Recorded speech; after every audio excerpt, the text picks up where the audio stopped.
pled guilty to animal cruelty charges in court today. CBS 3 Springfield Samantha Lavian in court. Joins us live in the newsroom with the details. Sam.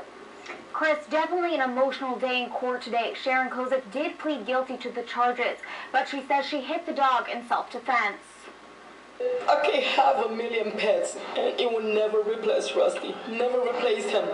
Tears as Roz Martir Lopez reacts to her dog groomer admitting that she's responsible for the death of 7-pound toy poodle Rusty. Very hard, and we'll pull through.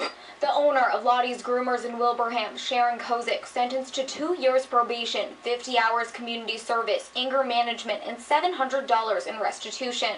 But Martir Lopez says it's not enough. We're telling people out there, we're giving them a green light. Abuse a pet, and you just get a fine, you get a probation. It was an emotional day in the courtroom. Kozik visibly upset as Martir Lopez addresses the court. The dog groomer did plead guilty to all of the charges of animal cruelty leading to Rusty's death, but she says it was self-defense. She hit the dog with her hand and not clippers, as was reported. During the course of the incident, Judge, Rusty had already bitten one of the techs that had been assigned to groom the dog.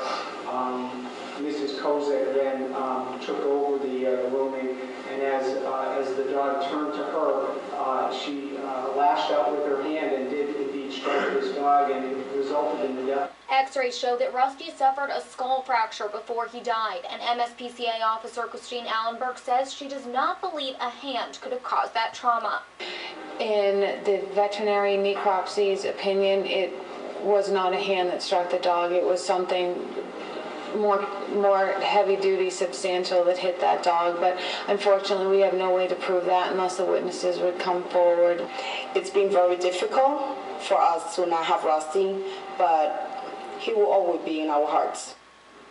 Now Kozik's attorney says his client wishes she could take back her actions and that this was an isolated incident. Live in the newsroom, Samantha Lavian, CBS 3 Springfield. Samantha, thank you. One of 3 men